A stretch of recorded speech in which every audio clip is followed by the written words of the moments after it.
দর্শক শুভেচ্ছা নেবেন আমার টেলিভিশনের পক্ষ থেকে। পাশাপাশি শুভেচ্ছা জানাচ্ছি বিশ্বের মেহনতি শ্রমজীবী মানুষদের। আজকে মে দিবস, আন্তর্জাতিক শ্রমিক দিবস। এই দিবসটি উপলক্ষে বিশ্বের বিভিন্ন দেশে পুলিশের সাথে সংঘর্ষ হয়েছে, লক্ষ লক্ষ মানুষ রাস্তায় নেমেছে। ফ্রান্সেও তেমনই ঘটনা ঘটেছে।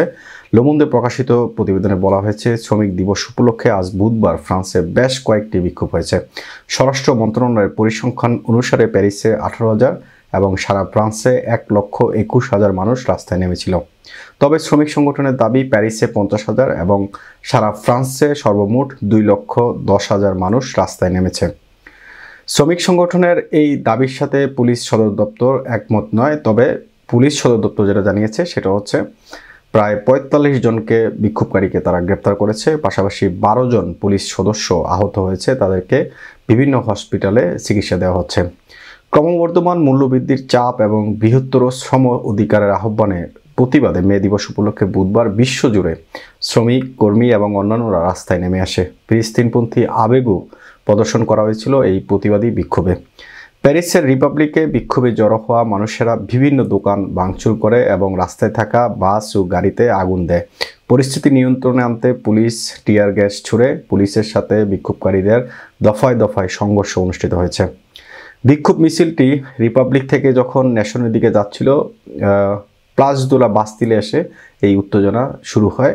বিক্ষোভকারীরা রাস্তায় থাকা প্রথমে একটি ভ্যানে আগুন দেয়, তারপর উত্তেজনা প্রবল হয় এবং এটা ছড়িয়ে পড়ে। পুলিশের সাথে সংঘর্ষ হয় তখন এবং পুলিশ পরিস্থিতি নিয়ন্ত্রণে আনতে টিয়ার গ্যাস ছোড়ে। প্যারিসের বাইরে ফ্রান্সের সবগুলো বড় শহরে বিক্ষোভ অনুষ্ঠিত হয়েছে, যেমন মার্সেই, নান্ট, রেইন, তুলুজ, বর্দো, স্ট্রাসবার্গ এবং লিলে পুলিশের সাথেও ব্যাপক সংঘর্ষ হয়েছে। প্রায় 4,000 সংগঠন মজুরি বৃদ্ধি, কর্মসংস্থানের সুযোগ, দ্রব্যমূল্যের ঊর্ধ্বগতি, বিভিন্ন দেশে যুদ্ধবিগ্রহ সহ নানা কারণ উল্লেখ করে বিক্ষোভে অংশ নেওয়ার আহ্বান জানিয়েছিল আগে। পুলিশের যে পরিস্থিতি ছিল বা প্রস্তুতি ছিল সেটা কিন্তু আগে থেকে এমন প্রস্তুতি ছিল না। পুলিশ ঘটনা বুঝতে পারেনি যে এত সংখ্যক মানুষ রাস্তায় নেমে আসবে এবং তারা বিক্ষোভে জড়িয়ে পড়বে, পুলিশের সাথে সংঘর্ষ করবে। পরিস্থিতি নিয়ন্ত্রণ আনতে পুলিশ কিন্তু টিয়ার গ্যাস ছুড়েছে এবং পরিস্থিতি স্বাভাবিক করেছে।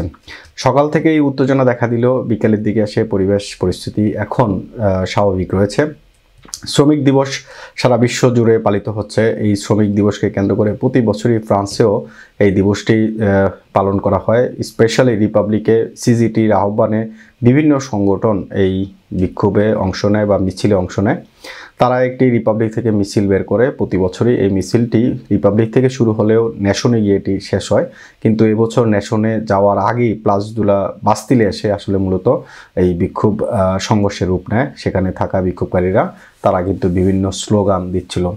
বিক্ষোভে দেখা গেছে বিভিন্ন সংগঠন বিভিন্ন ব্যানার নিয়ে হাজির হয়েছে। তারা স্লোগানে মুখরিত করে রেখেছিল পুরো বিক্ষোভ জুড়েই। আসলে তারা এই ধরনের বক্তব্য দিয়ে আসছিল। তারা শ্রমিকদের অধিকারের দাবি তারা তুলছিল, পাশাপাশি দ্রব্যমূল্যের ঊর্ধ্বগতির কথা বলছে এবং বিভিন্ন দেশে এখন যে যুদ্ধবিগ্রহ চলছে সেগুলো বলছে। ফিলিস্তিনপন্থী আবেগের কথা বলা হয়েছে এখানে, যেহেতু ফিলিস্তিনি একটি স্বাধীন রাষ্ট্র হিসেবে চাচ্ছে, ফিলিস্তিনি মুক্ত হতে চাচ্ছে, সেই বিষয়টি মানুষ কিন্তু আসলে আজকের বিক্ষোভে সেটিও প্রদর্শন করেছে। পরবর্তীতে যদিও পরিস্থিতি স্বাভাবিক হয়েছে, কিন্তু বিক্ষোভে দফায় দফায় সংঘর্ষ হয়েছে বিক্ষোভকারীদের সাথে পুলিশের। এবং পরিস্থিতি নিয়ন্ত্রণে আনতে পুলিশের যে 12 সদস্য আসলে সারা ফ্রান্স জুড়ে পুলিশ সদর দপ্তর থেকে যেটা জানিয়েছে যে 12 জন সদস্য গুরুতর আহত হয়েছে, তাদেরকে বিভিন্ন পর্যায়ের চিকিৎসা দেওয়া হচ্ছে এই মুহূর্তে। এবং এই পর্যন্ত 45 জন বিক্ষোভকারীকে আসলে গ্রেপ্তার করা হয়েছে। ফ্রান্সের আজকের এই পরিস্থিতি খুবই স্বাভাবিক বলবো একদিক থেকে, কারণ মানুষের মধ্যে অনেকটা ক্ষোভ জন্ম নিয়েছে সেই করোনা ভাইরাসের পর থেকে।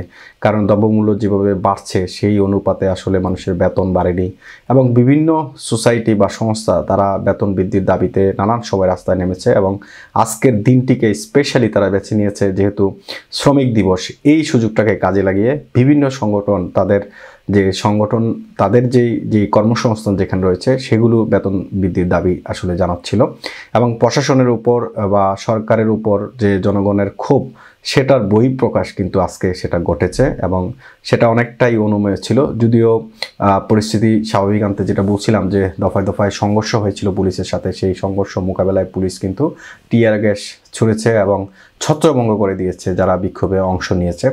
বিক্ষোভকারীরা যেটা করেছে সেটা তারা মিছিল নিয়ে যাচ্ছিল, সেটা রিপাবলিক থেকে প্লাস দু নেশনের দিকে তারা যখন যাচ্ছিল, প্লাস দুলা বাস্তিলে এসে আসলে তারা এই উত্তেজনাটা একদম ছড়িয়ে দেয়। কারণ রাস্তায় থাকা একটি ভ্যানে প্রথমে তারা আগুন দেয়, পরবর্তীতে রাস্তায় বিভিন্ন বাস স্ট্যান্ডগুলো তারা আসলে ভেঙে ফেলে, বিভিন্ন দোকানে তারা ভাঙচুর করে। তো এই বিষয়টি আসলে উত্তেজনা ছড়িয়ে দেয় এবং পুলিশ পরিস্থিতি নিয়ন্ত্রণে আনতে তারা তাদের কার্যক্ষমতা তারা আসলে দেখিয়েছে সেখানে।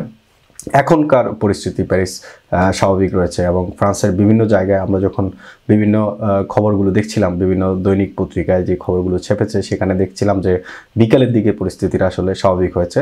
সকাল থেকেই মানুষ জড়ো হতে শুরু করে বিভিন্ন স্থানে, যে সমস্ত জায়গাগুলোতে বিক্ষোভের জন্য ডাক দেওয়া হয়েছিল।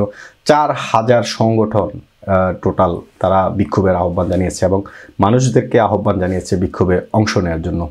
তো সুতরাং এখনকার পরিস্থিতি স্বাভাবিক এবং দিনব্যাপী উত্তেজনা চলছিল বিভিন্ন বড় বড় শহরগুলোতে, স্পেশালি প্যারিস, রাজধানী শহর প্যারিসে সবচেয়ে বেশি জনসমাগম হয়েছে। সিজিটি যেটা বলছে সেটা হচ্ছে 50,000 মানুষ জড়ো হয়েছে, স্বরাষ্ট্র মন্ত্রণালয় বা পুলিশ সদর দপ্তর যেটা বলছে 18,000। তো সুতরাং বিশাল একটা মানুষ জড়ো হয়েছে। তারা কিন্তু আসলে মূলত এই শ্রমিক দিবসকে সামনে রেখে তাদের বিভিন্ন দাবি দেওয়া উত্থাপনের জন্য আসলে আজকে এই প্যারিসের এই সমাবেশে অংশ নিয়েছিল। এমআইবি সংবাদ ও সংবাদ সংশ্লিষ্ট অনুষ্ঠান দেখতে ভিজিট করুন www.mibtelevision.tv ও facebook.com/mibtelevision.tv এবং সাবস্ক্রাইব করুন youtube.com/mibtelevision এ। এমআইবি টেলিভিশন, সত্য খবর, সঠিক খবর।